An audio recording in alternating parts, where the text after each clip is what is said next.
Olá, um bom dia para você. O Senado aprovou nesta terça-feira 2 projetos voltados à educação. O primeiro incentiva as escolas a promover a cultura da paz e o segundo inclui nos currículos a educação alimentar e nutricional. Veja esses e outros destaques do plenário na reportagem de Soraya Mendanha.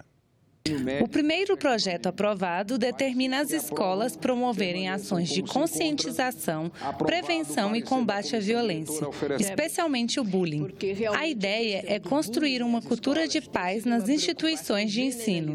As pessoas têm que aprender o respeito, têm que aprender a tolerância ao diferente, têm que aprender que as pessoas são umas de um jeito e outras de outro, e que elas não podem ser abusadas. E isso pode ter efeitos muito negativos no desenvolvimento de um adolescente e mais ainda de uma criança. Este é um projeto da mais alta significância porque é um dado oficial de um diagnóstico feito nos estabelecimentos de ensino que comprovam que 69,7% das nossas crianças e jovens já sofreram algum tipo de agressão. Outro projeto inclui o tema Educação Alimentar e Nutricional nos currículos do ensino fundamental e médio. A intenção é reduzir a obesidade infantil e assegurar aos alunos informações sobre alimentação saudável.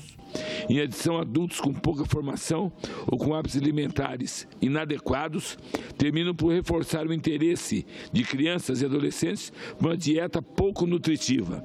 Os senadores validaram ainda um acordo entre Brasil e Paraguai para a construção de uma ponte rodoviária sobre o Rio Paraguai, entre as cidades de Porto Murtinho, no Mato Grosso do Sul, e Carmelo Peralta, no Paraguai. Nós vamos ter o chamado corredor bioceânico, tão sonhado e tão importante, não só para Mato Grosso do Sul, mas para toda a região sudoeste, e eu diria, de Rondonópolis para baixo, os produtores rurais todos vão querer escoar essa produção, porque ela encurta em 8.000 quilômetros.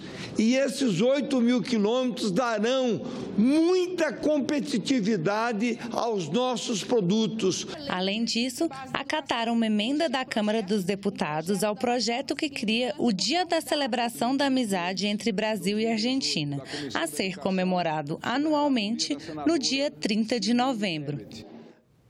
É cada vez mais comum o fornecimento a terceiros de dados pessoais armazenados na internet. Os riscos dessa quebra de privacidade foram tema de uma sessão de debates ontem no plenário. Segundo dados do IBGE, o Brasil tem quase 120 milhões de pessoas conectadas à internet. O número equivale a cerca de 60% da população acima de 10 anos de idade. Para proteger os dados pessoais e de navegação desses usuários, o Congresso Nacional discute um marco legal que garanta tanto o direito à privacidade na rede, quanto os interesses das empresas que detêm as informações. Reconhecemos que a proteção à vida privada é um direito fundamental, sem a qual não há pleno desenvolvimento à personalidade. Ao mesmo tempo, defendemos o balanceamento de interesses constitucionais relevantes com a livre iniciativa e a segurança jurídica. O titular da informação não deve ter seus dados utilizados aleatoriamente. Precisa ter conhecimento de quem maneja as informações e com que finalidade.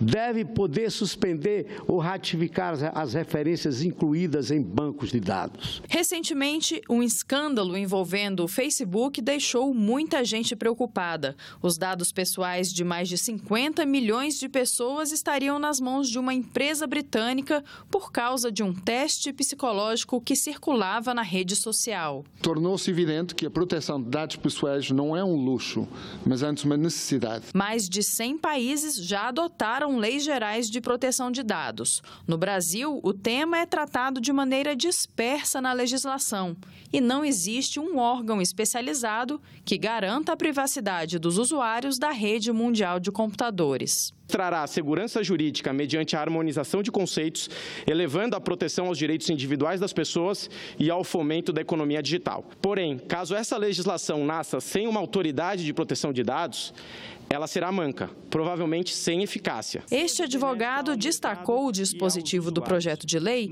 que permite o uso de dados pelas empresas sem prévia autorização do usuário, desde que seja por um legítimo interesse. Por essa razão, o legítimo interesse deve ser regulado, prevendo-se ainda que o mesmo se dê por interesse meramente econômico, pois a livre iniciativa e a inovação que germinem no mercado nacional devem também ser preservadas, desde que não infrijam qualquer direito e garantia fundamental dos seus usuários. Uma comissão especial da Câmara dos Deputados também tem discutido o tema. Foram 13 audiências públicas, um seminário internacional, um sem número de encontros bilaterais, e quero crer que esse seminário, a meu juízo, se soma nesse esforço do Parlamento de buscar construir um processo, produzir o amadurecimento do processo legislativo, de modo que tenhamos uma lei adequada. E, por certo, as duas casas estão atuando com muita convergência, com muita identidade, e nós vamos manter esse diálogo.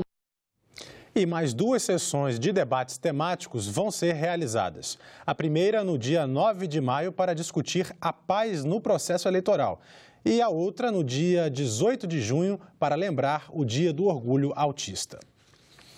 A Comissão de Constituição e Justiça deve analisar hoje, na reunião marcada para as 10 horas da manhã, o projeto que antecipa os exames para emissão da carteira de motorista para os jovens que vão completar 18 anos. A única exceção é o teste de direção, que só poderá ser feito após a maioridade.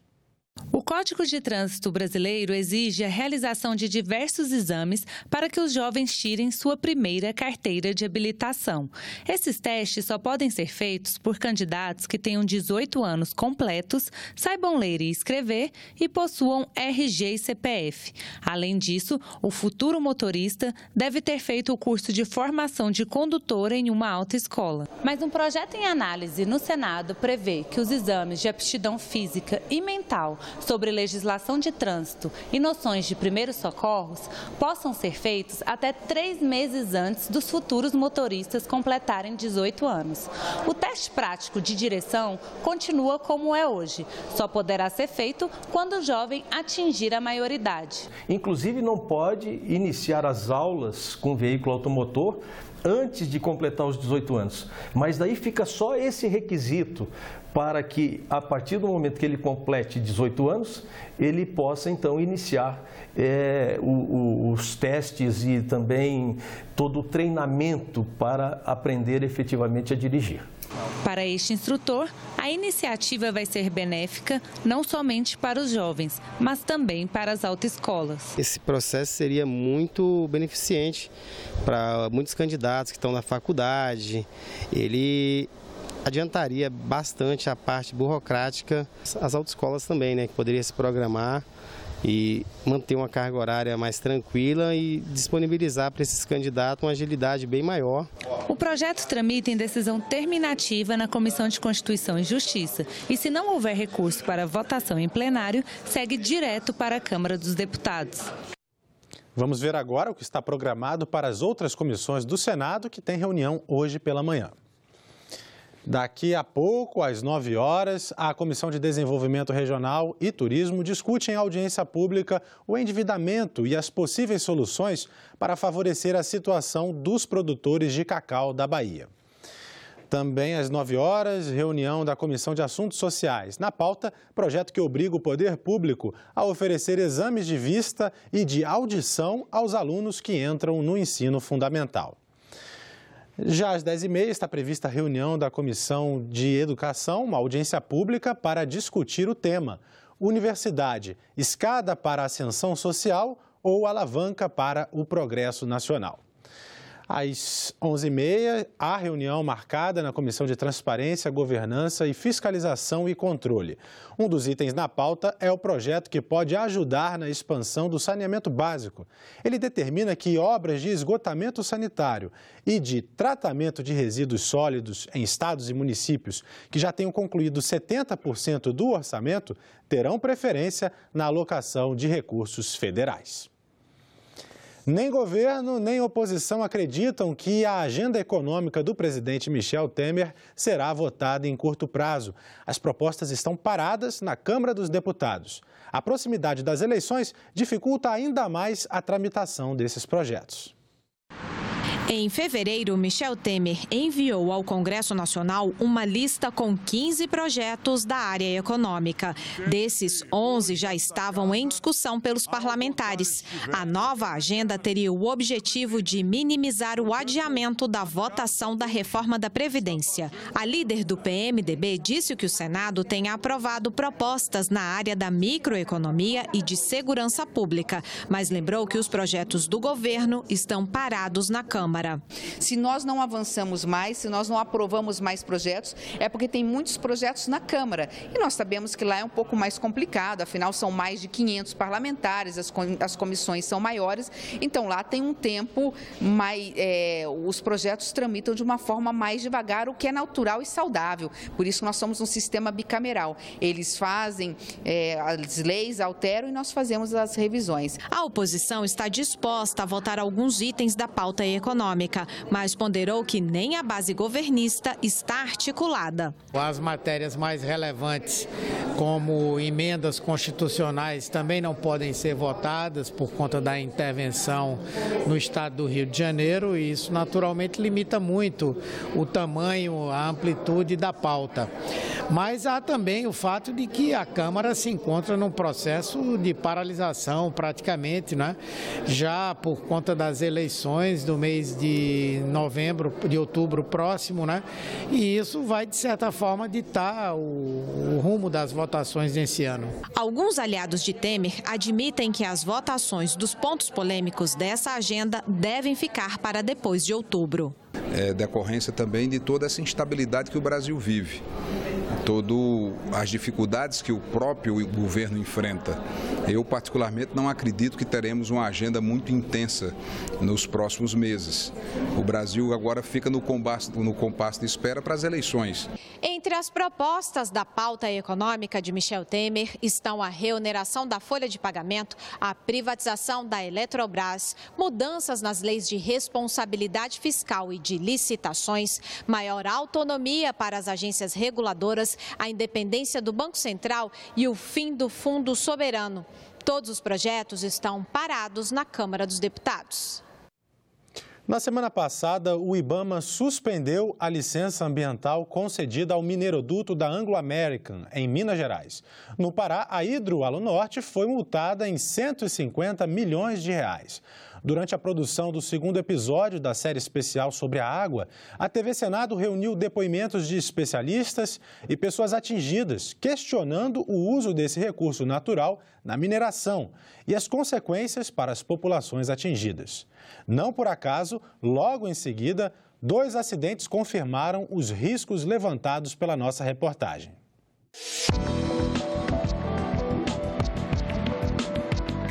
Ônibus, aviões, geladeiras, material de construção.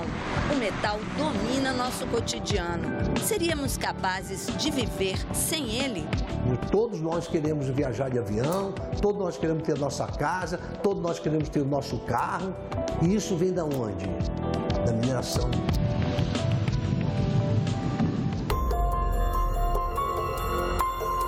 Embora útil para o ser humano, a mineração tem provocado desastres monumentais, como o que ocorreu em 2015 com a barragem da Samarco em Mariana, que matou pessoas e devastou cidades.